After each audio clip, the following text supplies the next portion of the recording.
and we've heard this from some of the draft analysts, is you've been a tackle, right? You were a tackle at UW, a left tackle. Mm-hmm. And not only do you potentially project there or maybe at guard, but it sounds like you've been pretty open and willing to consider playing anywhere on the offensive line.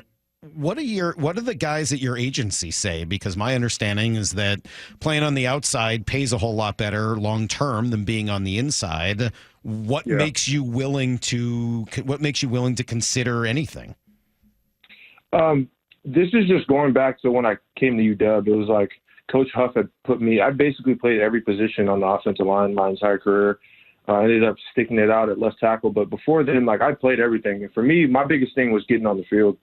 My thing was I felt like I could contribute more being out there. And at the end of the day, you got to compete wherever you can get in. You know what I mean? Like, those guys in the league, in the NFL that have been around for a really long time, and I'm really excited to kind of soak up knowledge from them. But like I said, I'm just trying to compete wherever that is. And at the end of the day, I do think I'm a tackle. Like, I've heard that a lot. I've heard both.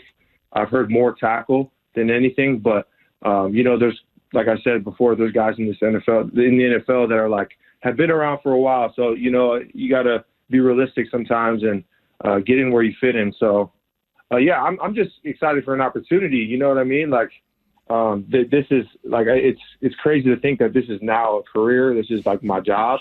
So, wherever they're paying me to play, I'm going to play, and I'm going to play it to my fullest, capability. So, where are you going to be in 6 days? You're going to be at home? You're going to be surrounded around family? Where are you going to be? Yeah, I'm going to be back home. I got the invite to go to Detroit, but for me, it wasn't really attractive. Once I heard that you can't really bring, I'm Polynesian, so they told me that I was like limited to like 15 people, and I have like 15 people that like. Yeah, I don't know, but you know what I mean. Like, you're Polynesian. When did that happen? When did you become Polynesian? Yeah, so it's not normal to only have 15 family members and have to pick between all of them. But for me, it just made sense to be at home with all the people that I love and be surrounded by everyone that's kind of supported me through this journey. So, yeah, I'm gonna be back home in Vegas. Right on.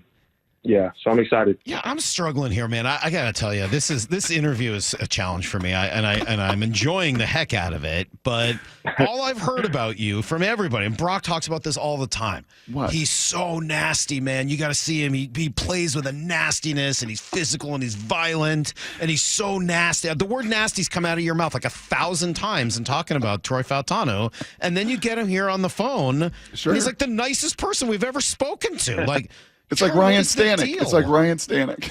I'm having a lot of trouble putting together this idea that you're so nasty with this incredibly nice guy on the phone. How do you do that? I think it's when I roll up my pants and roll up my jersey and have the stomach showing out, I think I turn into a different person. I don't know. It's weird. I don't know. It's just like, for me on the field, like, I've learned from Coach Huff the past 5 years. I felt like I've always had that, like, that want to, like, put somebody on their back. So I got to watch my language, but yeah, like, there's got to be a want there. And I have that want every day that I play football. You know what I mean? Especially on Saturdays when you're going against someone that's not wearing, your colors. Mm. So, it's a mindset thing. I feel like you either you have it or you don't. And Coach Huff made sure to make that an emphasis. And I try to show that in the way that I play. So, can I do like 5 rapid fire questions right here? Can we do? And I don't know if that was part of your 28 meetings that you had at the combine. If you did a little rapid fire, but can we do it all? I've seen it all. I bet you have. Can we do a little rapid fire? I'm curious how many 30 visits you did. If you had 28 meetings at the combine, how many of these visits across the country did you go do? So I only had 6 of these. So 6 of the I've been on the road with some of the guys, and I've heard like some crazy numbers. Like 25, and I'm kind of glad I didn't have that many because I probably would be 350 pounds. So, yeah. How different were those visits than those meetings at the combine? It was just a lot more meeting people. Like every meeting was different. Like some people talked about football, some people didn't talk about football at all.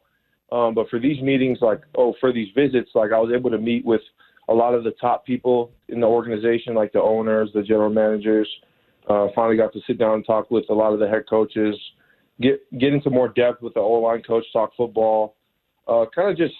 It almost felt like the recruiting process back in high school, but, like we said before, I don't get to choose where I get to go. So, yeah. The Seahawks involved in any of this, or because of your background with Grubb and Huff and everything else, did you partake in anything with them? Yeah, so I had a formal meeting with them. They were one of the 28 that I had, and then, I was kind of expecting to see them when I walked in, but I did not. I was very disappointed, just because I wanted to talk to them and see what the interview, because we had a lot of the UW guys were talking about it beforehand, damn, it's going to be kind of weird, going into these meetings with Grubb and Huff in there, and then come to find out they weren't there. So, but yeah, I did have a meeting with them.